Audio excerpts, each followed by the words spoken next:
Noong gabing iyon, malakas ang ulan sa baryo namin. Iyong tipong halos hindi mo na marinig ang sariling paghinga dahil sa lakas ng hampas ng tubig sa bubong.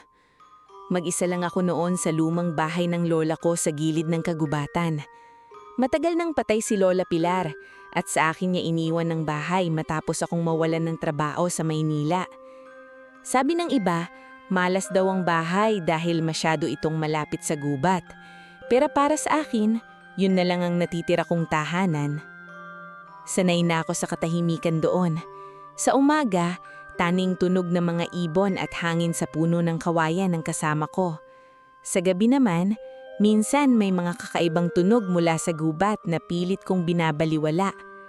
Bata pa lang ako, madalas na akong takutin ni Lola tungkol sa mga engkanto. Huwag daw akong maglalakad sa gubat kapag gabi. Huwag sasagot kapag may tumatawag sa pangalan ko mula sa dilim. At higit sa lahat, huwag na huwag raw akong mag-uuwi ng estranghero sa bahay. Pero nung gabing iyon, hindi ko sinunod ang bilin niya. Bandang 9:00 na siguro ng gabi nang mawalan ng kuryente. Nasa kusina ako noon at nagsisindi ng kandila habang nakikinig sa malakas na ulan. Bigla akong nakarinig ng tila mahinang ungol mula sa labas. Noong una, akala ko pusayang o aso na sumisilong sa ulan. Pero nang marinig ko ulit, malinaw na tao iyon.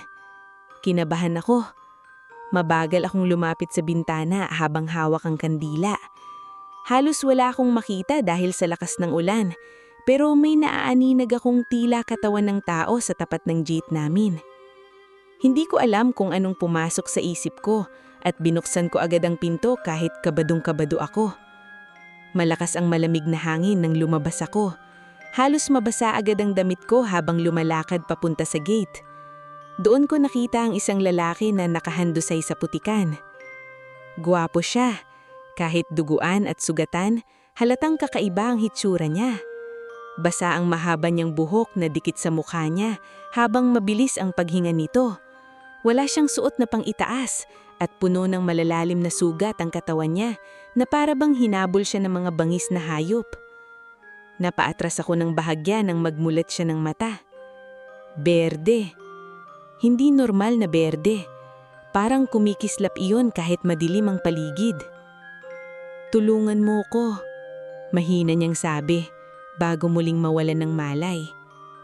Hindi ko maipaliwanag pero may kung anong pakilamdam sa dibdib ko noon na tila awa at takot na magkahalo.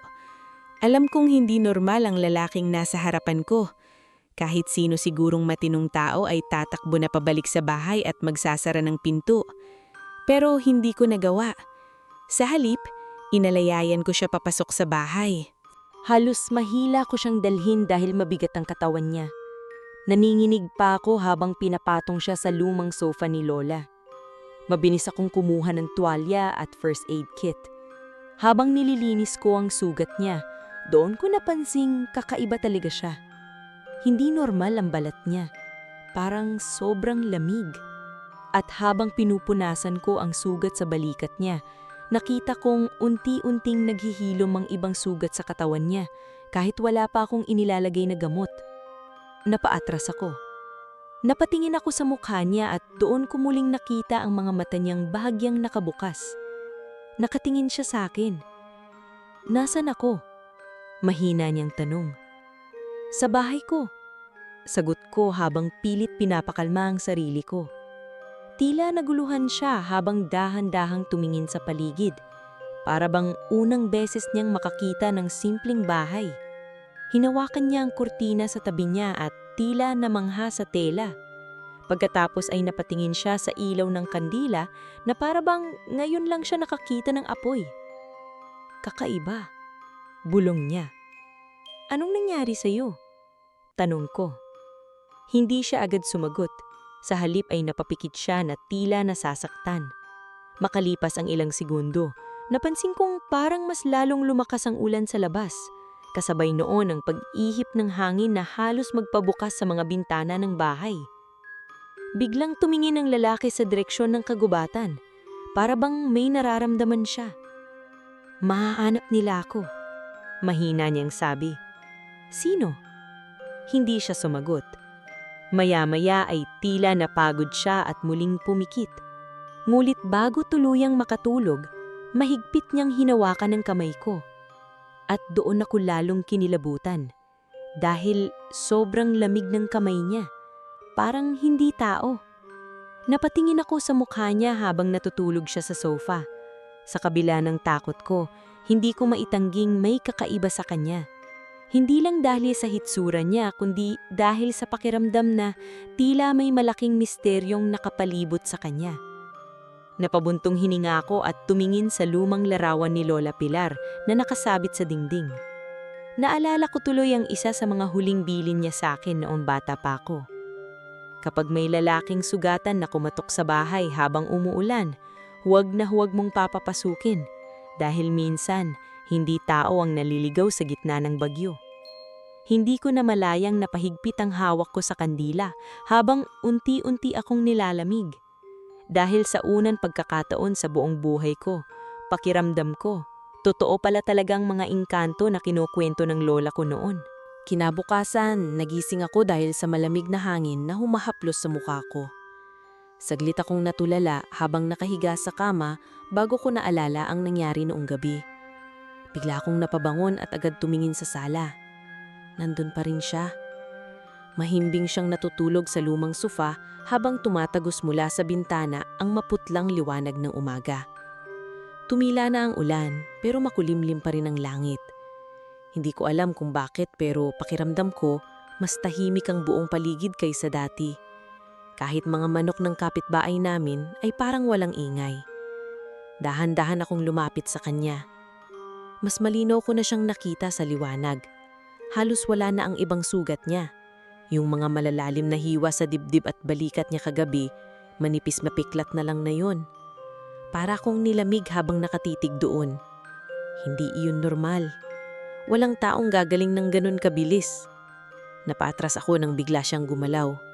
Unti-unti siyang nagmulat ng mata at muli kong nakita ang kakaiba niyang berdeng mga mata. Sa umaga, mas malinaw ang kulay nito. Parang lumot na tinatamaan ng sikat ng araw sa ilalim ng ilog. Tahimik lang siyang nakatingin sa akin. Ayos ka na ba? Tanong ko habang pilit nagpapakatatag.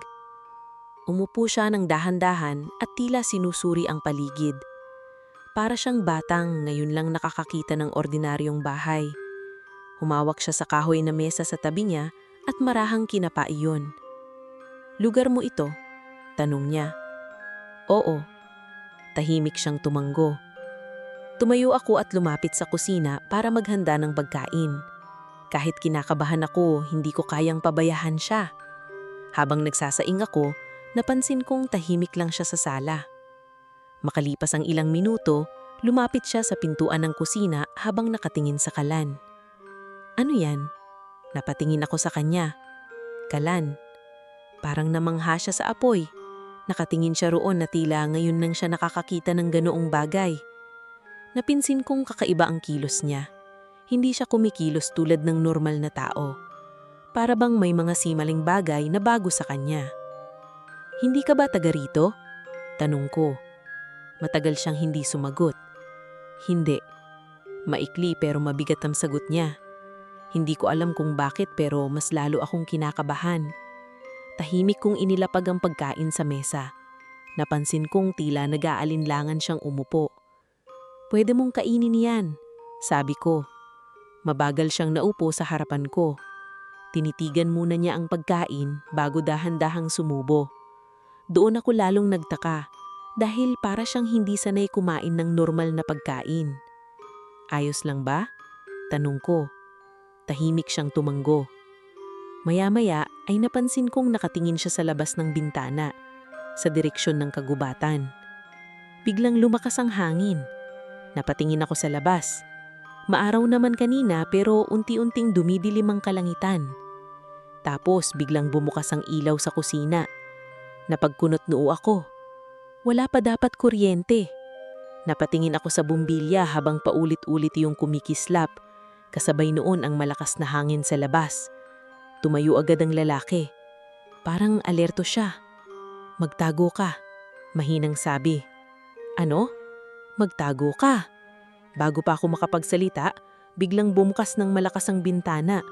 Napasigaw ako sa gulat habang nagliliparan ng mga gamit sa kusina dahil sa hangin. At doon ko nakita, may mga anino sa labas ng bahay. Mga taong nakatayo sa gitna ng mga puno kahit tirik ang sikat ng araw. Hindi ko maaninag ang mukha nila pero ramdam kong nakatingin sila sa bahay. Nanigas ako sa kinatatayuan ko. Biglang humakbang ang lalaki sa harapan ko. Tila pinoproteksyonan ako. Kasabay noon ang biglang humupa ng hangin. Mabilis na nawala ang mga anino sa kagubatan. Parang bula. Nanginginig akong napaupo habang habol ang hininga. Sino sila? Tanong ko. Tahimik siyang nakatingin sa labas. Hinahanap nila ako. Mas lalo akong kinakabahan. Hindi ko alam kung bakit pero pakiramdam ko, hindi simpleng tao ang nakita ko. Makalipas ang ilang minuto, ay unti-unting bumalik sa normal ang paligid. Pero hindi na nawala ang kaba sa dibdib ko. Tumayo ako at dahan-dahang sinara lamang ang bintana. Anong pangalan mo? Tahimik siyang nakatingin sa akin. Ellis. Kakaibang pangalan. Parang hindi pangkaraniwang tao. Ako si Elira, sabi ko. Tahimik siyang tumanggo bago muling naupo. Habang tumatagal, lalo kong napapansin ang kakaiba sa kanya. Hindi siya sanay sa cellphone. Hindi rin niya alam kung paano gamitin ang radyo. Nang narinig niya ang tunog ng motorsiklo sa labas, tila nagulat pa siya. Pero sa kabila ng lahat, hindi siya mukhang masamang tao. Sa totoo lang, mas mukhang pa siyang nawawala. Pagsapit ng hapon, nagpa siya akong maglinis sa likod ng bahay habang nagpapahangin. Tahimik lang si Ellis na nakaupo sa may hagdan habang pinagmamasdan ng kagubatan. Bigla akong napahinto nang may maalala ako. Nung bata ako, may isang bahagi ng gubat na ipinagbabawal puntahan ni Lola Pilar. Sabi niya may mga nilalang daw doon na hindi tao. Napatingin ako kay Ellis at doon ko muling naalala ang berdeng mga mata niya. Ellis, tawagan ko. Napatingin siya sa akin. Hindi ka talaga tao, di ba? Matagal siyang hindi sumagot. Kasabay noon ang muling pag-ihip ng malamig na hangin sa paligid namin. Unti-unti siyang tumayo habang nakatingin diretso sa akin. At sa unang pagkakataon, nakita ko ang lungkot sa mga mata niya. Kapag sinabi ko sa iyo ang totoo, mahinang sabi niya, baka matakot ka na sa akin. Hindi agad ako nakasagot matapos sabihin iyon ni Ellis. Nakatingin lang ako sa kanya habang unti-unting lumalamig ang hangin sa paligid namin. Tahimik ang buong bakuran. Pero pakiramdam ko may kung anong mabigat na nakatingin sa amin mula sa kagubatan. Huminga ako ng malalim. Matatakot siguro ako. Totoo kong sagot. Pero gusto ko pa ring malaman. Ilang segundo siyang natahimik bago muling tumingin sa direksyon ng gubat. Hindi ako tao. Mahina niyang sabi. Parang may malamig na tubig na ibinuhos sa katawan ko nang marinig iyon kahit matagal ko nang hinihinala. Pero iba pa rin pala kapag direkta mo nang narinig mula sa kanya. Ano ka? Tanong ko. Hindi siya agad sumagot. Biglang dumaan ang malakas na hangin sa paligid namin. Kumaluskos ang mga dahon habang tila mas dumilim ang kagubatan kahit papalubog pa lang ang araw. Isa akong nilalang na matagal nang itinatago ng mundo ninyo, sabi niya. Isa akong engkanto. Napahigpit ang hawak ko sa laylayan ng damit ko. Normal siguro sa iba na matawa kapag may nagsabing engkanto siya. Pero sa mga sandaling iyon, wala akong maramdaman kundi kaba. Dahil habang nakatingin ako sa mga mata niyang kulay berde, pakiramdam ko, alam kong nagsasabi siya ng totoo. Tahimik akong naupo sa hagdan habang pilit inuunawa ang lahat. Engkanto, mahina akong ulit. Tumanggo siya. Hindi lahat ng kwento tungkol sa amin ay totoo. Pero hindi rin lahat ay kasinungalingan. Napatingin ako sa kanya. Bakit ka sugatan noong nakita kita? Doon ko unang nakita ang lungkot sa mukha niya. May mga naghahabol sa akin. Sino? Ibang kagaya ko. Natahimik ako. Muli niyang tinignan niyang kagubatan na tila may inaasahang lilitaw mula roon anumang oras. May mga bagay sa mundo namin na hindi dapat inaagaw. Dugtong niya. Pero may ilan na handang pumatay para magkaroon ng kapangyarihan. Hindi ko lubos maintindihan ang sinasabi niya, pero ramdam kong seryoso siya. Bakit ka napunta rito? Dahil ito ang pinakamalapit na lagusan. Napakunot-nod ako. Lagusan? Tahimik siyang tumango. Magkadikit ang mundo ninyo at ang mundo namin. May mga lugar sa kagubatan na nagsisulbing daan. Noon pa man, narito na iyon. Napatingin agad ako sa gubat sa likod ng bahay. Naalala ko tuloy kung bakit mahigpit si Lola Pilar tungkol sa lugar na iyon. Bata pa lang ako, ipinagbabawal niya na akong lumapit sa matandang puno sa gitna ng gubat. Kapag nagtatanong ako noon, lagi niyang sinasabing may mga matang nakamasid mula roon. Akala ko dati nananakot lang siya. Pero ngayon, pakiramdam ko may mga bagay talaga akong hindi alam tungkol sa lugar na ito. Pagsamit ng gabi, mas lalo akong hindi mapalagay. Tahimik lang si Kaelis habang nakaupo malapit sa bintana. Paminsan-minsan ay nakatingin siya sa labas na tila may pinakikinggan. Ako naman ay hindi mapakali habang nagluluto ng hapunan. Hindi ko alam kung tama bang manatili siyang kasama ko sa bahay. Pero sa tuwing naiisip kong palayasin siya, naaalala ko ang itsura niya noong sugatan siya sa ulan. At higit sa lahat, hindi ko kayang ipagkait ang tulong sa isang taong mukhang wala ng ibang matatakbuhan. Habang kumakain kami, napansin kong tila mas maayos na siyang kumilos kumpara kanina.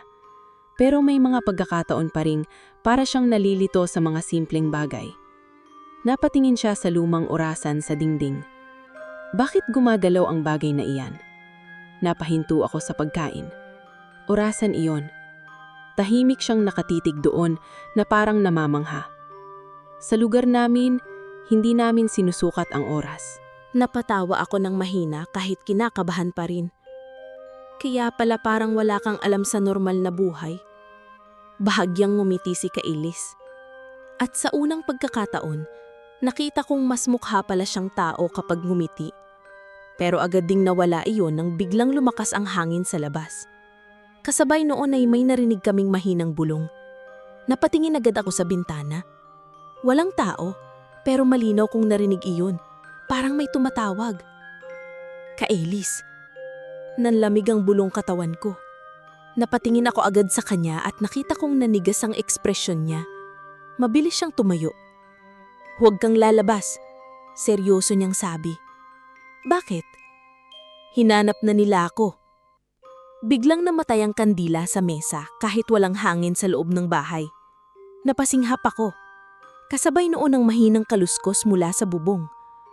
Parang may naglalakad. Mabagal. Paikot-ikot. Halos hindi ako makahinga habang nakatitig sa kisame. Kaelis! Nanginginig kong tawag. Dahan-dahang tumingin siya sa itaas habang unti-unti nag-iiba ang kulay ng mga mata niya. Mas lalo iyong kumikinang sa dilim. At doon ko unang naramdaman ang kakaibang presensya sa bahay. Hindi ko iyon maipaliwanag, pero parang may mga matang nakatingin sa amin mula sa labas. Marami sila. Biglang may malakas na kumatok sa pinto. Isang beses. Malakas. Napatalon ako sa gulat. Kasunod doon ang isa pang katok. Mas malakas. Tahimik lang si Kaelis habang nakatitig sa pinto. Huwag mong bubuksan, bulong niya. Muli na namang kumatok.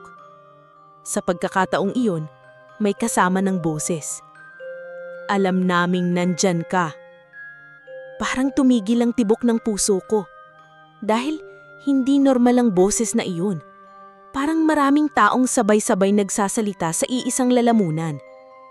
Dahan-dahang umatras si Kaelis at tumayo sa harapan ko.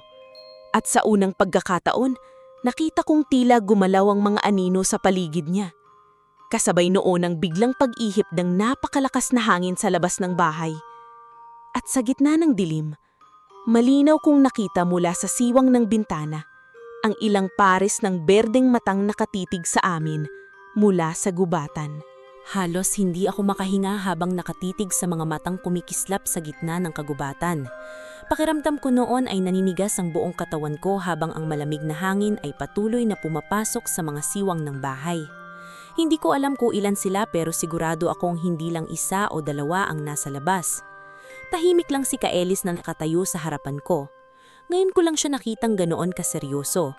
Parang handa siyang harapin kung ano man ang nasa labas kahit halatang hindi pa siya tuluyang magaling. Muli na namang kumatok ang kung sino man sa pinto. Mas malakas. Kasunod noon ay ang nakakakilabot na boses na tila nanggagaling sa maraming tao ng sabay-sabay. "Ibalik mo siya!" Napaatras ako habang nanginginig. "Kaelis," mahina kong tawag. Hindi niya ako nilingon. "Ano man ang mangyari, huwag kang lalabas," sabi niya.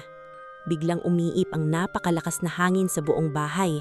Nagbagsakan ng ilang gamit habang ang mga bintana ay tila gustong mabasag sa lakas ng pagyanig. At pagkatapos, biglang tumahimik. Sobrang tahimik. Yung tipo ng katahimikan na mas nakakatakot kaysa ingay. Unti-unting lumapit si Kaelis sa bintana at sumilip sa labas. Pagkaraan ng ilang segundo ay bahagya siyang napabuntong hininga. Umalis muna sila. "Muna?" Natataranta kong tanong. Tahimik siyang tumanggo. Hindi sila titigil hanggat hindi nila ako nahahanap. Hindi ko alam kung ano ang dapat kong maramdaman noong mga oras na iyon. Gusto kong matakot, gusto kong paalisin siya para matapos na ang lahat.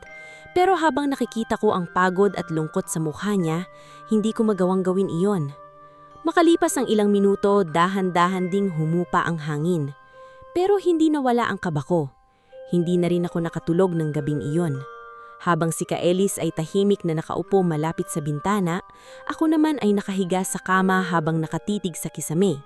Hindi ko maiwasang maalala ang mga kwento ni Lola Pilar noong bata pa ako. May mga nilalang sa kagubatan na hindi dapat nakikita ng tao. May mga engkantong kayang magpabago ng anyo. At may mga lugar daw sa mundo na hindi talaga para sa mga ordinaryong tao. Noon akala ko mga kwento lang iyon para takutin ako. Pero ngayon, nasa isang bahay ko na ang isa sa kanila. Hindi ko man namalayang nakatulog pala ako. At doon nagsimula ang panaginip. Nakita ko ang sarili kong naglalakad sa gitna ng napakalaking kagubatan. Hindi iyon katulad ng gubat sa baryo namin. Mas maliwanag doon kahit gabi. Ang mga puno ay may bahagyang liwanag na tila humihinga habang ang hangin ay malamig ngunit kakaibang payapa. Habang naglalakad ako, napansin kong may mga nilalang na nagmamasid mula sa likod ng mga puno. May mahahabang buhok, mapuputlang balat, at mga matang kumikislap sa dilim. Pero hindi sila nakakatakot. Pakiramdam ko kilala nila ako. Bigla akong napahinto nang makita ko ang isang napakalaking puno sa gitna ng kagubatan. Mas malaki iyon kaysa kahit anong puno na nakita ko sa buong buhay ko. Ang mga ugat nito ay tila gumagapang sa buong lupa habang may gintong liwanag na nanggagaling sa katawan nito. At sa harapan ng punong iyon, may isang babae. Nakatayo siya habang nakatalikod sa akin. Mahaba ang puti niyang buhok at nakasuot siya ng lumang damit na tila mula pa sa sinaunang panahon. "Bakit mo pinatuloy siya?" Nanglamig ako dahil kilala ko ang boses na iyon. "Lola," mahina kong tawag. Dahan-dahan siyang humarap sa akin. Si Lola Pilar nga, pero mas mabata siya rito kaysa sa pagkakatanda ko. Hindi siya mukhang matanda, mukha siyang nasa 30 lang habang nakatingin sa akin ng seryoso. "Hindi mo naiintindihan kung ano ang dinala mo rito," sabi niya. "Lola, ano bang mangyayari?" Hindi siya agad sumagot. Sa halip ay tumingin siya sa napakalaking puno. Noon pa man, konektado na tayo sa kanila. Napakunot noo ko. "Ano? May mga sikreto akong hindi sinabi sa'yo." Biglang umiip ang hangin sa paligid habang tila mas lumalakas ang gintong liwanag ng puno. At ngayon, nagsisimula ng magising muli ang daan. Napaatras ako. "Anong daan?" Bago siya sumagot, biglang nagdilim ang paligid. Kasabay noon ay ang malakas na sigaw mula sa hindi kalayuan. Pagtingin ko, nakita ko ang mga nilalang na may berdeng mga mata na mabilis na papalapit sa amin mula sa gitna ng kagubatan. At sa gitna nila, nakita ko si Kaelis. Duguan siya habang hawak ng ilang nilalang ang mga braso niya. "Tumakbo ka!" sigaw niya sa akin. Bigla akong nagising habang habol ang hininga. Madilim pa rin sa kwarto pero tumutulo na ang pawis ko sa sobrang kaba. Agad akong bumangon sa kwarto at lumabas ng kwarto. Nakita ko si Kaelis na nakaupo pa rin sa tabi ng bintana. Tahimik siyang nakatingin sa labas. Parang hindi siya natulog buong gabi. Napatingin siya sa akin nang maramdaman niyang gising na ako. "Nanaginip ka?" Mahinang sabi niya. Nanlamig ako. "Paano mo nalaman?" Tahimik siyang tumingin sa akin. "Dahil nagsisimula mo nang silang makita." Unti-unting bumilis ang tibok ng puso ko. Lumapit ako sa kanya. "Ka-Elise, sino talaga ang lola ko?" Matagal siyang hindi sumagot. Pero nang tumingin siya sa akin, mas mabigat na ang ekspresyon niya kaysa sa dati. "At paano kung pakiramdam ko?" Nanginginig akong sabi. "Parang konektado ako sa mundo ninyo." Hindi agad sumagot si Ka-Elise matapos kong itanong iyon. Tahimik lang siyang nakatingin sa akin habang ang maagang liwanag ng umaga ay unti-unting pumapasok mula sa bintana. Pero kahit maliwanag na sa labas, pakiramdam ko mas bumibigat ang paligid habang tumatagal. Parang may kung anong lihim na pilit inililihim sa akin ng buong bahay. "Ka-Elise?" Muli kong tawag. Napabuntong hininga siya bago dahan-dahang tumayo. "May mga bagay na hindi ko pwedeng sabihin hanggat hindi pa tamang oras," sagot niya. "Nakakapagod na marinig yan," sabi ko habang pilit kinakalma ang sarili ko. "Simula nang dumating ka rito, puro misteryo na lang ang nangyayari. Nakakita ako ng mga nilalang sa labas. Nanaginip ako tungkol sa lugar na hindi ko naman alam. Tapos ngayon sasabihin mong konektado ang pamilya ko sa mundo ninyo?" Tahimik lang siyang nakinig. Hindi ko alam kung bakit pero pakiramdam ko sasabog na ang dibdib ko sa halo-halong emosyon. Takot, pagkalito, at kakaibang pagnanais na maintindihan kung ano talaga ang nangyayari. Lumapit si Ka-Elise sa lumang aparador malapit sa sala. Saglit siyang natigil habang nakatitib doon. "May itinago ang lola mo," mahinang niyang sabi. Napakunot noo ko. "Ano?" Hindi siya sumagot agad. Sa halip ay lumurod siya at marahang hinawakan ng lumang kahoy sa ilalim ng sahig. Bigla akong natigilan nang narinig kong mahinang tunog ng bakal. Parang may bumukas. Dahan-dahan niyang hinila ang isang maliit na tagong kahon mula sa ilalim ng sahig. Nanlaki ang mata ko. 20 taon na akong nakatira at pabalik-balik sa bahay na iyon pero hindi ko alam na may ganun pala roon. Maingat niyang inilapag ang kahon sa mesa. Luma na iyon at tila ilang dekada nang hindi nabubuksan. May kakaibang simbolong nakaukit sa takip, parang mga ugat ng puno na paikot-ikot. Unti-unti akong nilamig. Parang nakita ko na ang simbolong iyon sa panaginip ko. "Paano mo nalaman na nandyan yan?" tanong ko. Tahimik siyang tumingin sa akin. Amoy ng lumang mahika. Hindi ko alam kung paano ko dapat tanggapin ang sagot na iyon. Dahan-dahan kong binuksan ang kahon at lalo akong natigilan. Sa loob nito ay may lumang litrato ni Lola Pilar habang nakatayo sa gitna ng kagubatan. Pero hindi siya nag-iisa. May lalaking nakatayo sa tabi niya. Matangkad, mahaba ang buhok, at kahit kupas na ang litrato, malinaw ko pa ring nakita ang bahagyang liwanag sa mga mata nito. Parang katulad ng kay Ka-Elise. Namlamig ako. "Siya ba?" Nanginginib kong tanong. Tahimik na tumandok si Ka-Elise. Isa siyang engkanto. Napaupo ako ng dahan-dahan habang nakatitig sa litrato. Hindi ko alam kung bakit pero parang may mabigat na bagay na bumagsak sa dibdib ko habang unti-unting nagiging malinaw ang lahat. Kaya pala kakaiba si Lola noon. Kaya pala laging niyang iniyumasan ng gubat. At kaya pala parang may mga bagay siyang alam na hindi normal. Minahal siya ng lola mo. Mahinang pangdagdag ni Ka-Elise. Hindi agad akong nakapagsalita. Habang hawak ko ang litrato, pakiramdam ko mas lalo kong naiintindihan kung bakit kakaiba ang pakiramdam ko simula nang dumating si Ka-Elise sa bahay. Hindi ito basta aksidente. Parang matagal nang nakatakdan. Naputo lang iniisip ko nang biglang ihipan ng malakas na angin mula sa labas. Kasabay noon ay ang patay sindi ng ilaw kahit umaga. Biglang tumayo si Ka-Elise. Naging seryoso agad ang mukha niya habang nakatingin sa kagubatan. "Sila na naman," mahinang niyang sabi. At bago pa ako makapagtanong, biglang may malakas na tunog mula sa likod ng bahay. Parang may malaking bagay na bumagsak sa bubong. Napasinghap ako sa gulat. Mabilis na lumapit si Ka-Elise sa pintuan. "Manatili ka rito. Sandali." Hindi na niya ako hinantay. Paglabas niya ng bahay, agad akong sumunod kahit nanginginig ang mga tuhod ko. Pagdating namin sa likod bahay, agad akong natulala.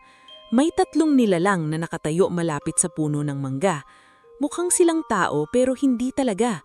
Maputla ang balat nila habang ang mga mata nila ay kumikislap na berde. Ang mga daliri nila ay tila mas mahahaba kaysa normal, habang ang kanilang mga katawan ay bahagyang natatakpan ng itim na usok. Napaatras ako sa takot. Napansin nila agad ako, at doon ako lalong nilamig dahil sabay-sabay silang ngumiti. "Natagpuan ka na rin namin sa wakas," sabi ng isa. Parang maraming boses na nagsasalita sa iisang bibig. Humakbang si Kaelis sa harapan ko. "Umalis kayo!" Tahimik na nagtawanan ng mga nilalang. "Hindi mo na kaming matatakasan." Biglang lumakas ang hangin sa paligid namin. Kumaluskos ng malakas ang buong kagubatan habang tila nanginginig ang lupa. At sa unang pagkakataon, nakita ko ang tunay na anyo ni Kaelis. Unti-unting kumislap ang mga mata niya habang may bahagyang berdeng liwanag na lumawat sa kanyang katawan. Biglang gumalaw ang mga ugat ng puno sa paligid, tila buhay. Napasinghap ako habang nakatingin sa kanya. Hindi siya mukhang tao. Mas lalo siyang naging kakaiba, mas makapangyarihan. At kasabay noon ang biglang pag-atake ng mga nilalang. Mabilis silang sumugod kay Kaelis habang tila nagiging usok ang mga katawan nila. Napahiyaw akong nakitang isa sa kanila ang sumubok lumapit sa akin. Pero bago pa ako maabot, biglang gumapang ang makakapal na ugat mula sa lupa at hinila palayo ang nilalang. Kasabay noon ang malakas na sigaw nito. Nanlaki ang mata ko habang nakatingin sa paligid. Ang buong kagubatan, parang sumusunod kay Kaelis. At habang pinoprotektahan niya ako sa gitna ng kaguluhan, doon ko unang naramdaman ang kakaibang sakit sa dibdib ko.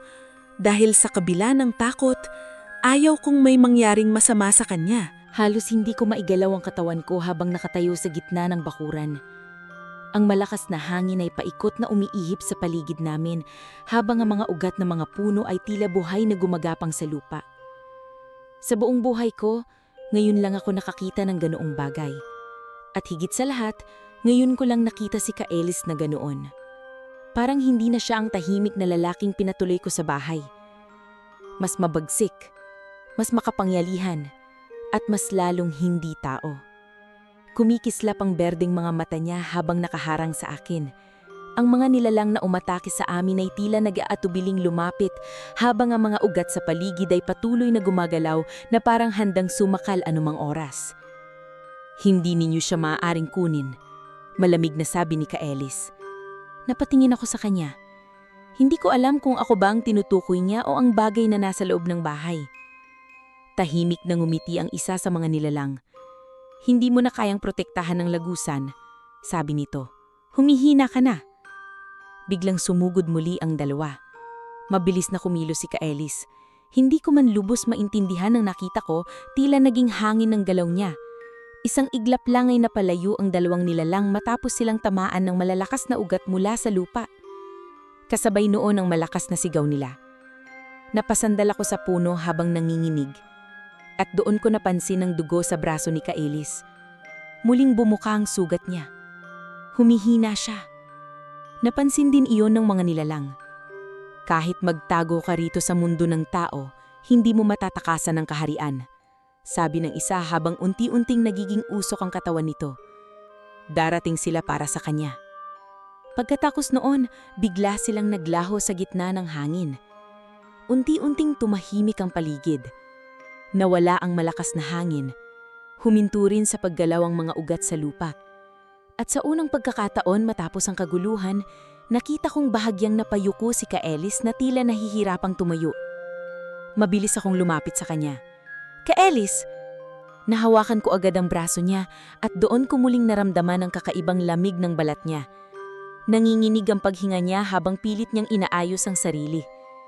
"Ayos lang ako," mahinang sabi. "Huwag mo akong lolokohin, dumudugo ka." Tahimik siyang napapikit. Sa pagkakataong iyon, hindi ko na pinagilan ang sarili ko. Bakit ba nila tayo hinahabol? Ano bang meron sa akin? Dahan-dahan siyang napatingin sa akin. At sa unang pagkakataon, tila nawala na siya ng lakas para magsinungaling. "Hindi ka ligtas dito. Mas madelikado kung mananatili tayo rito." Napakunot-nod ako. "Anong ibig mong sabihin?" Tahimik siyang tumingin sa kagubatan. "Kailangan kitang dalhin sa mundo namin." parang tumigil ang tibok ng puso ko. Ano? Doon lang kita kayang maprotektahan. Napaatras ako ng bahagya. Hindi pwede iyon. Naiisip ko pa lang ay nalalamig na ako sa pagkakaiyon. Sapat na ang nakita ko para matakot sa mundo niya. Hindi ko nai-imagine lang sarili kong pumapasok sa lugar na puro engkanto. Pero seryoso lang siyang nakatingin sa akin. Kapag natagpuan ka nila rito, mas mapapahamak ka. Bakit ba importante ako sa kanila? Tahimik siyang napabuntong hininga. Dahil may dala kang dugo ng taong minsang nagbukas ng lagusan. Bigla kong naalalang si Lola Pilar at ang litrato. Namlamig ako. Ang lola mo, sabi ni Kaelis, hindi lang siyang simpleng tao. Hindi ko alam kung ano ang mararamdaman ko. Parang unti-unting nababasag ang lahat ng alam ko tungkol sa pamilya ko. Bago pa ako makapagsalita, biglang may malakas na kulog mula sa kalangitan. Kasabay noon ang biglang pagdilim ng paligid kahit hapon pa lang. Napatingin si Kaelis sa langit. Wala na tayong oras. Mabilis niyang hinawakan ang kamay ko. At agad akong napasingap dahil biglang umiinit ang lupa sa ilalim namin. Unti-unting lumiwanag ang paligid ng kagubatan habang may kakaibang simbolong lumilitaw sa lupa. Parehong simbolo ng nakita ko sa kahon ni Lola Pilar. At pagkatapos, biglang gumalaw ang hangin, parang may humihila sa buong paligid. Napahawak akong mahigpit kay Kaelis habang nagsisimulang magbago ang kagubatan sa harapan namin. Unti-unting lumiwanag ang mga puno. Nagkaroon ng gintong kinangang mga dahon. At ang hangin, parang may mga bulsong na hindi ko maintindihan. Kaelis, nanginginig akong sabi. Tumingin ka lang sa akin, sagot niya. Mas lalo akong napakapit kay Kaelis nang biglang mawala ang pakiramdam ng lupa sa ilalim namin. Parang hulog kami sa malalim na tubig. Napapikit ako sa takot. At nang muli kong dimulat ang mga mata ko, hindi na kami sa mundo ko. Nanigas ako habang nakatingin sa paligid. Napakalawak na kagubatan ang nasa harapan namin, pero hindi iyon ordinaryong gubat. Ang mga puno ay may bahagyang liwanag, habang ang hangin ay malamig kundi kakaibang payapa. May maliliit na kumikislap na bagay na lumilitad sa paligid parang alitap-tap. At sa di kalayuan, nakita kong napakalaking kaharian na tila gawa sa pilak at ugat ng mga puno. Halos walan ako ng boses habang nakatitig doon. Nasaan tayo? Mahinang tanong ko. Tahimik na tumingin si Kaelis sa malayong kaharian. Atin itong mundo, sagot niya. Kasabay noon ay may mga nilalang na lumabas mula sa likod ng mga puno. Mga matatangkad na nilalang na may mapuplang balat at kakaibang mga mata. Tahimik silang nakatingin sa akin. At doon ko unang naramdaman na hindi ako tanggap sa lugar na iyon. Habang naglalakad kami papasok sa mundong iyon, pakiramdam ko unti-unting nawawala ang dati kong buhay. Ang bawat hakbang ko sa kagubatan ay tila mas nagpapalayo sa akin sa mundong kinalakihan ko. Hindi ko may paliwanag ang nararamdaman ko habang nakatingin sa paligid. Maganda ang lugar pero may kakaibang lungkot at bigat na nakapalibot dito. Ang mga puno ay sobrang lalaki at tila buhay, habang ang mga dahon ay may bahagyang gintong liwanag. Ang hangin ay malamig ngunit mabango, parang halo ng ulan at lumang kahoy. Paminsan-minsan ay may mga nilalang na mabilis na dumadaan sa pagitan ng mga puno, pero agad ding nawawala kapag sinusubukan kong tingnan. Tahimik lang si Kaelis habang naglalakad sa unahan ko. Pero ramdam kong alerto siya. Lalo na tuwing may mga matang sumusunod sa amin mula sa dilim.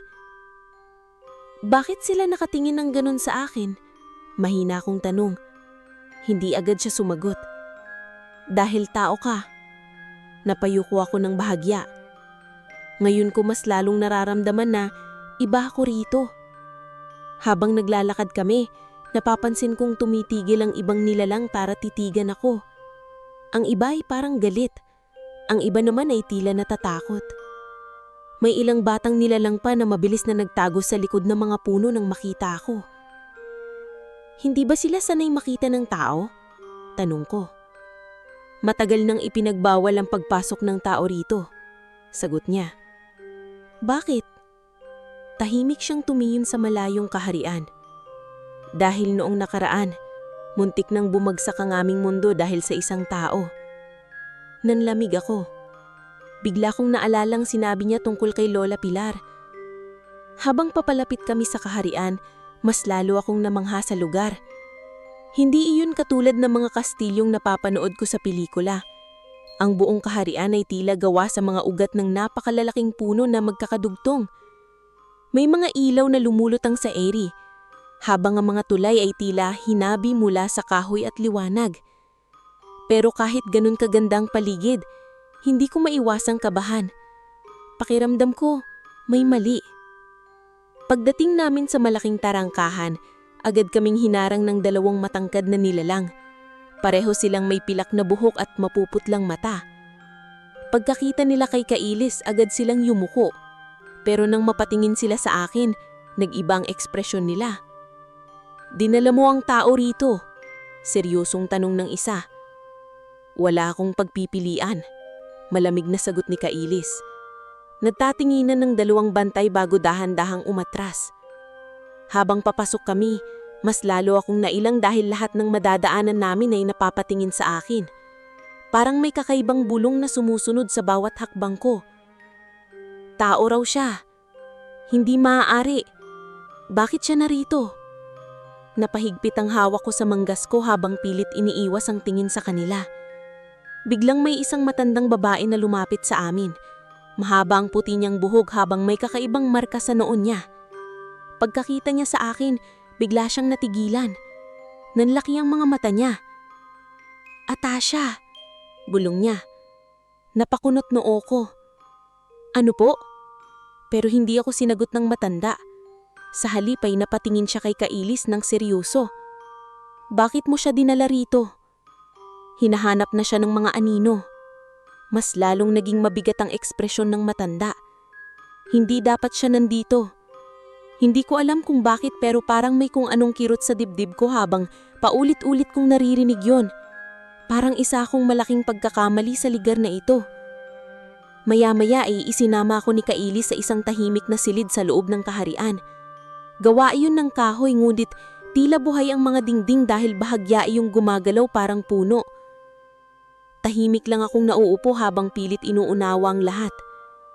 At doon ko napansin ang isang lumang simbolo na naukit sa dingding. Parehong simbolo sa kahon ni Lola Pilar. Bigla akong nilamig. Mabagal akong lumapit doon habang nakatitig. Pagkahawak ko sa simbolo, biglang may mga imahe na pumasok sa isip ko. Napapikit ako sa sakit ng ulo habang mabilis lumilitaw ang mga eksena sa isip ko. Isang babae. Si Lola Pilar. Mas mabata siya rito at umiiyak habang yakap ang isang lalaking may berdeng mga mata. Pagkatapos ay nakita ko ang napakalaking puno sa gitna ng kagubatan. At sa ilalim noon, may isang batang babae. Ako. Nanigas ako. Biglang bumukas ang mga mata ko habang mabilis ang paghinga ko. Napaatras ako mula sa dingding. "Kailis," mahina akong tanong. Mabilis siyang lumapit sa akin. "Ano ang nakita mo?" Hindi agad ako nakasagot. Dahil sa unang pagkakataon, may naalala akong bagay na hindi ko alam kung panaginip lang ba o totoong alaala. "Dinala na ako rito noon," nanginginig akong sabi. Nanigas si Kailis. "At ang lola ko," dagdag ko habang unti-unting bumibigat ang dibdib ko. Hindi lang siyang umibig sa isang engkanto. Napatingin ako sa kanya. "Atasha." Biglang nag-iba ang ekspresyon niya. Dahil kilala niya ang pangalang yun. "Bakit yan ang tawag sa akin ng matanda?" tanong ko. Tahimik si Kailis. Pero nakita ko ang bahagyang pagkaalala niya sa mukha niya. At doon ko lalong naramdaman na may mas malalim pang sikreto sa akin na matagal nang itinatago ng lahat. Hindi na ako mapakali matapos kong maalala ang mga larawang iyon sa isip ko. Pakiramdam ko, may bahagi ng pagkatao kong matagal nang nakabaon at ngayon lang unti-unting lumalabas. Habang nakatingin ako kay Kailis, mas lalo kong nararamdaman na marami pa siyang hindi sinasabi sa akin. "Atasha," mahinang ulit. "Sino ba siya?" Tahimik lang siya. Mabigat ang ekspresyon niya habang tila nag-iisip kung sasabihin ba niya ang totoo.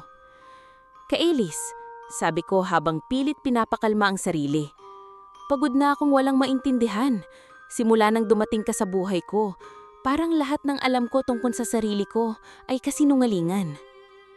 Napabuntong hininga siya bago dahan-dahang umupo sa harapan ko. Atasha ang pangalan ng batang minsang dinala rito ng lola mo, mahina niyang sabi. Nanlamig ako. Ako yun? Tumanggo siya. Pero hindi mo dapat maalala yun. Napahawak ako sa ulo ko habang pilit inaalala ang mga imahe sa isip ko. Hindi malinaw ang mga detalye, pero ramdam ko ang emosyon. Takot, lungkot, at pakiramdam na may mahalagang bagay na nawala noon. Bakit ako dinala rito? Dahil gusto kang iligtas ng lola mo. Napatingin ako kay Kaelis. Mula kanino? Bago siya makasagot, biglang bumukas ang pintuan ng silid. Pumasok ang matandang babaeng nakita namin kanina. Kasama niya ang isa pang lalaking matangkad na may mahabang pilak na buhok. Mas malamig ang tingin nito kaysa sa lahat ng nakita ko sa lugar na yun. Agad akong kinabahan. Hindi maligtas na nandito si Atasha. Malamig na sabi ng lalaki habang nakatingin sa akin. Wala na tayong pagpipilian, sagot ni Kaelis. Biglang nagtagpo ang tingin nilang dalawa at agad kong naramdaman ang tensyon sa pagitan nila. Lumapit ang matanda sa akin. Atasha, mahina niyang sabi habang tila naninginig ang boses niya. Kamukhang-kamukha mo ang iyong lola. Hindi ko alam kung bakit, pero parang may kirot sa dibdib ko nang marinig yon. Pakisabi nga po kung ano bang nangyayari. Bakit parang kilala ninyo ako? Nagkatinginan muna sila bago muling nagsalita ang matanda. Ang lola mo ang huling taong nakapagbukas ng lagusan sa pagitan ng mundo ng tao at ng mundo namin. Nanigas ako. At ikaw, dagdag niya, ikaw ang namana ng kakayahang iyon. Parang nawalan ako ng hangin. Bigla kong maalala ang panaginip ko tungkol sa napakalaking puno at sa gintong liwanag sa kagubatan. Hindi, bulon ko. Totoo yun, sabi ng lalaking kasama niya. At dahil doon, hinahanap ka ng mga anino. Napatingin ako kay Kaelis. Sila ba yung umatake sa amin noon? Tumanggo siya. Dati silang bahagi ng aming kaharian, ngunit pinili nilang gamitin ang kapangyarihan ng lagusan para kontrolin ang parehong mundo.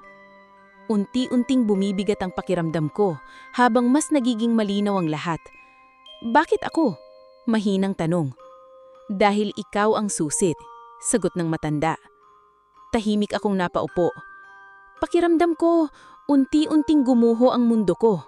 Akala ko simpleng buhay lang ang meron ako sa baryo. Akala ko simpleng apo lang ako ni Lola Pilar. Hindi ko inasahan na may ganito pala akong papel sa lahat. Biglang may malakas na tunog mula sa labas. Parang may malaking bagay na bumagsak. Mabilis na napatingin si Kaelis sa bintana habang agad nag-iba ang ekspresyon niya. Hindi maaari, mahinang sabi. Mabilis siyang lumabas ng silid kaya agad kaming sumunod. Pagdating namin sa malaking bahagi ng kaharian, agad akong natigilan. Nagkakagulo ang mga nilalang sa paligid habang ang iba ay mabilis na tumatakbo. Sa malayong bahagi ng kagubatan, may makapal na itim na usok na unti-unting lumalapit. Kasabay noon ang malakas na pag-ihip ng hangin. Natagpuan nila tayo, sabi ng pilak ang buhok na lalaki. Biglang nalamig ang paligid, at doon ko sila nakita. Ang mga nilalang na umatake sa amin noon sa bahay ay hindi pala yun ang tunay nilang anyo. Sa gitna ng itim na usok ay may mga nilalang na mas matatangkad kaysa tao. Mahahaba ang kanilang mga kamay, habang ang kanilang mga mata ay kulay madilim na berde. Ang kanilang balat ay tila nabubulok na kahoy habang may usok na lumalabas sa katawan. Napaatras ako sa takot. Mga anino, bulon ng matanda. Biglang lumapit si Kaelis sa akin. Kailangan mong sumama sa akin. Ano? Saan tayo pupunta? Pero bago pa siya makasagot, biglang may sumabog na bahagi ng kagubatan sa di kalayuan. Napasigaw ang ilang nilalang habang mabilis na kumalat ang itim na usok. Kasabay noon ang paglitaw ng isang lalaki sa gitna niyang kaguluhan. Mas matangkad siya kaysa kay Kaelis. Mahaba ang buhok niyang kulay abo habang ang kanyang mga mata ay halos itim na berde. Numiti siya habang nakatingin diretso sa akin. "Atasha," sabi niya, parang yumayin lahat ng buong katawan ko. "Kayo talaga ang hinahanap namin." Mabilis akong hinila ni Kaelis palayo, ngulit bago pa kami makalayo, biglang may itim na usok na pumalibot sa katawan ko. Napasinghab ako, habang tila may malamig na kamay na humawak sa leeg ko. At sa unang pagkakataon, narinig ko ang mga bulong sa loob ng isipan ko. "Buksan mo ang lagusan!" Parang unti-unting nagyayelo ang buong katawan ko habang naririnig ko ang mga bulong sa loob ng isip ko. Hindi ko maipaliwanag ang pakiramdam, pero tila may humihila sa akin papunta sa makapal na usok. Habang nakatingin ako sa lalaking nasa gitna ng kaguluhan, pakiramdam ko kilala niya ako matagal na panahon na. "Atasha," muli niyang tawag habang nakangiti. Napahawak ako sa ulo ko dahil sa matinding sakit na biglang sumabog sa isip ko. Sunod-sunod na imahe ang lumitaw. Ang malaking puno, si Lola Pilar, at isang pinto ng liwanag sa gitna ng kagubatan. Napasingap ako habang unti-unting nawawala ang lakas ng mga tuhod ko. Biglang hinawakan ako ni Kaelis bago pa ako tuluyang bumagsak. "Huwag kang makinig sa kanya," madiin niyang sabi. Pero mas lalo lamang lumakas ang mga bulong. "Buksan mo ang lagusan. Pabalikin mo kami. Sa iyo ito." Napapikit ako habang pilit nilalabanan ng boses sa isip ko. Kasabay noon ay ang pagdilim ng paligid. Unti-unting kumalat ang itim na usok sa buong kagubatan habang nagsimula ang kaguluhan sa kaharian. Ang ibang engkanto ay mabilis na umatras habang ang iba naman ay sinusubukang pigilan ng mga anino. Ngunit masyadong marami ang mga ito. Biglang lumapit ang lalaking may maitim na berdeng mata.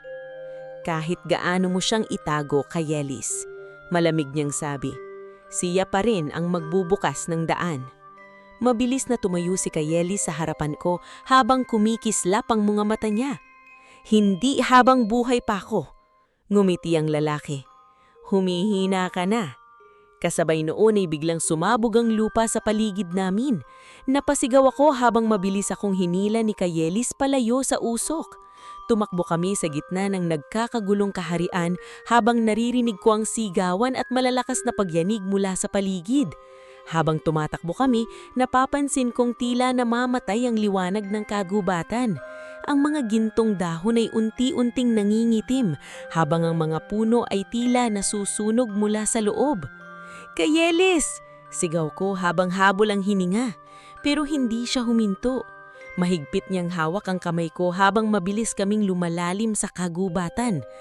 Hanggang sa makarating kami sa isang lugar na agad nagpahinto sa akin. Ang napakalaking puno mula sa panaginip ko.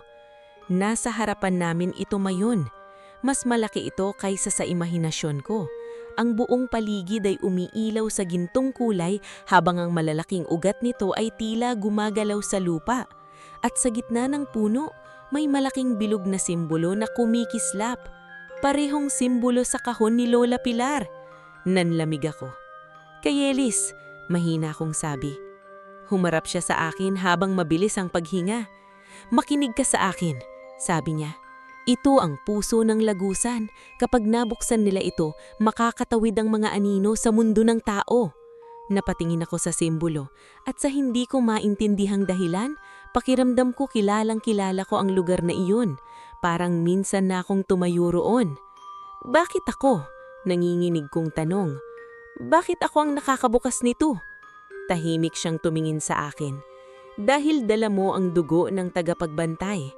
Bigla kong naalala ang sinabi ng matandang babae kung kay Lola Pilar. Unti-unting bumigat ang dibdib ko habang mas lumilinaw ang katotohanan. "Hindi lang pala ako basta apo niya," tumanggo si Kaelis. "Ang lola mo ang huling nagsara ng lagusan matapos ang digmaan sa mga engkanto at anino. Pero kapalit noon, kinailangan niyang iwanan ang mundong ito." Napapikit ako habang pilit inuunawa ang lahat. "At ngayon," mahina akong sabi, "ako naman." Hindi siya sumagot, pero nakita ko ang lungkot sa mga mata niya.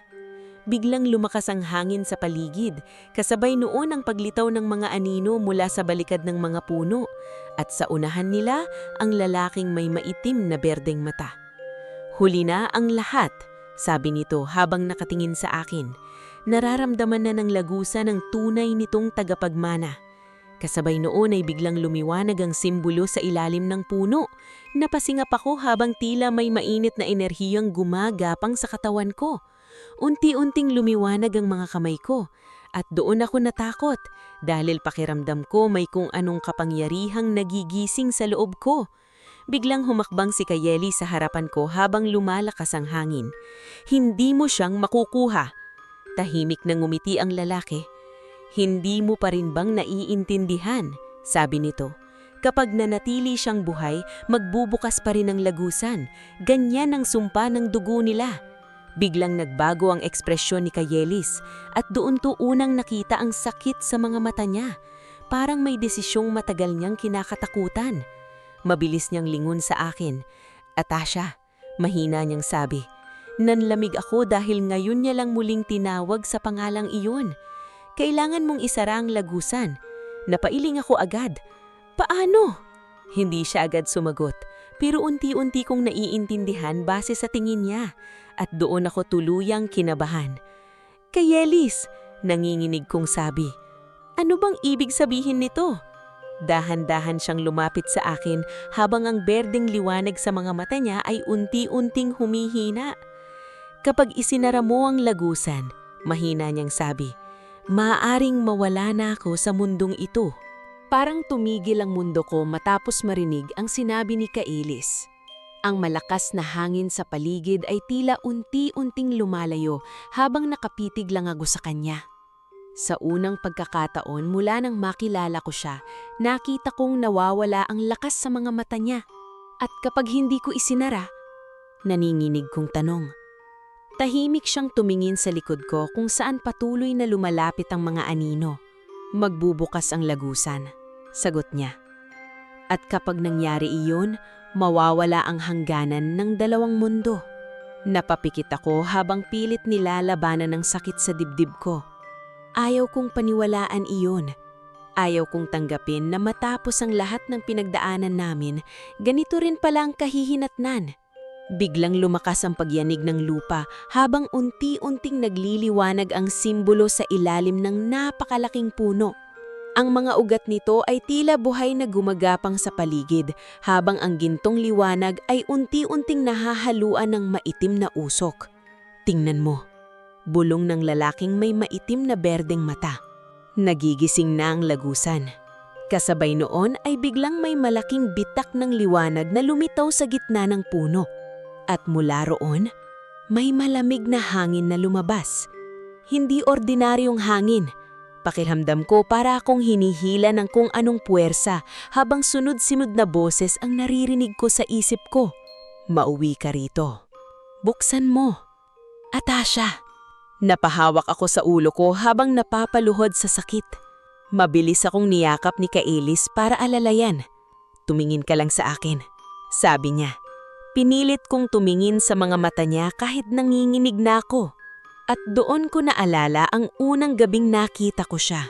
Basa ng ulan, sugatan, at mag-isa. Unti-unting pumatak ang mga luha ko. "Hindi ko kayang mawala ka," mahina kong sabi. Bahagyang ngumiti si Kailis kahit halatang nasasaktan siya. "Noong una kitang nakita," sabi niya, "akala ko isa ka lang ordinaryong tao." Hinawakan niya ang mukha ko ng marahan. Pero habang tumatatagal, ikaw ang naging dahilan kung bakit gusto kong manatili sa mundong ito. Mas lalo akong napaiyak. Sa likod namin ay patuloy ang paglapit ng mga anino habang tila lumalawak ang bitak sa puno. Mabilis na tumayo ang lalaking may maitim na berdeng mata habang nakangisi. "Huli na para pigilan nito." Biglang sumugod ang mga anino. Kasabay noon ay mabilis na humakbang si Kailis sa harapan ko. At sa unang pagkakataon, buong lakas niyang pinakawalan ang kapangyarihan niya. Kumislap lang napakaliwanag ang berdeng mga mata niya habang ang buong kagubatan ay tila buhay na gumagapang sa paligid. habang ang gintong liwanag ay unti-unting nahahaluan ng maitim na usok. Nagigising na ang lagusan. Kasabay noon ay biglang may malaking bitak ng liwanag na lumitaw sa gitna ng puno. At mula roon, may malamig na hangin na lumabas. Hindi ordinaryong hangin.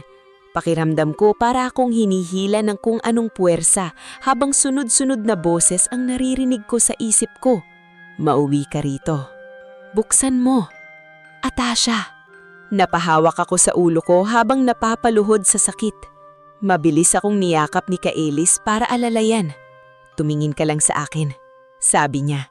Pinilit kong tumingin sa mga mata niya kahit nanginginig na ako.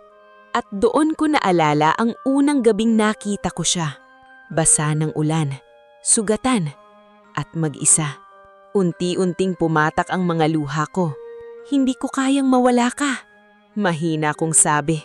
Bahagyang ngumiti si Kaelis kahit halatang nasasaktan siya. Noong una kitang nakita, sabi niya. Akala ko isa ka lang ordinaryong tao. Hinawakan niya ang mukha ko ng marahan. Pero habang tumatatagal, ikaw ang naging dahilan kung bakit gusto kong manatili sa mundong ito. Mas lalo akong napaiyak.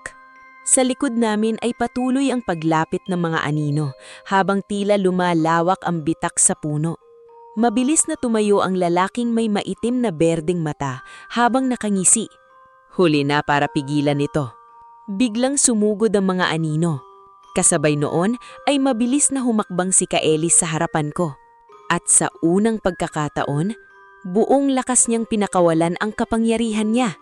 Gumislap ng napakaliwanag ang berdeng mga mata niya habang ang buong kagubatan ay tila nabuhay. Ang mga ugat ng napakalaking puno ay mabilis na gumapang at hinablot ang mga anino.